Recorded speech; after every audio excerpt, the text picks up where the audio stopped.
Namatay si Sarah at bumili si Abraham ng paglilibingan. Ika-23 kabanata. Nabuhay si Sarah ng 127 taon. Namatay siya sa Kiryat Arba na tinatawag ding Hebron sa lupain ng Kanaan. Labis ang paghihinagpis ni Abraham sa pagkamatay ni Sarah.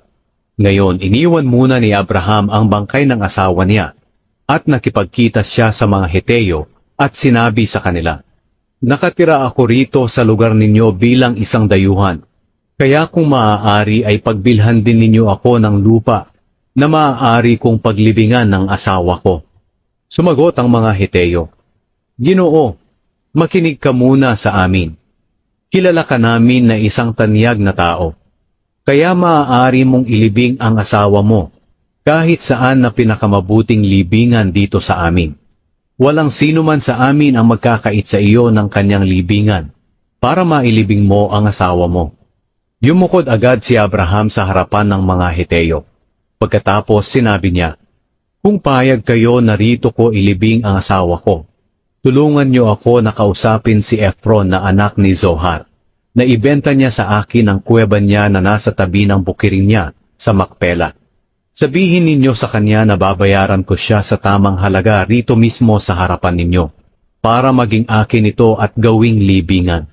Naroon pala si Ephron na nakaupo kasama ng mga kababayan niyang Heteo.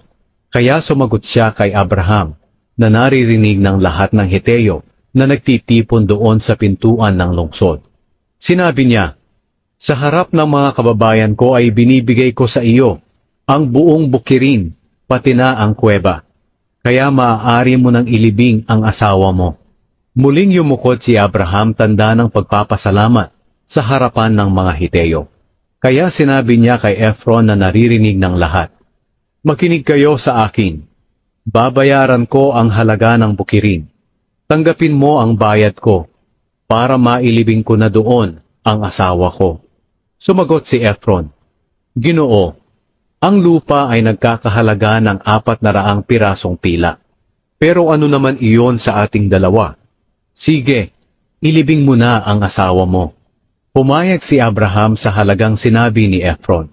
Kaya nagkilo siya ng 400 pirasong pila ayon sa bigat na pinagbabasihan noon ng mga mangangalakal. At ipinayad niya ito kay Ephron sa harap ng mga Heteo. Kaya naging pag-aari ni Abraham ang bukid ni Ephron sa Makpela, sa silangan ng Mamre, pati na ang kuweba at ang mga punong kahoy sa paligid ng bukid. Saksi ang lahat ng Heteo na nagtipon doon sa pintuan ng lungsod. Inilibing agad ni Abraham si Sarah sa kuweba na nasa bukirin ng Makpela, na sakop ng lupain ng Kanaan. Ang Makpela ay malapit sa Mamre na siyang Hebron, kaya ang bukid pati ang kuweba na dating pagmamay-ari ng mga Heteo ay naging kay Abraham na, at ginawa niya itong libingan.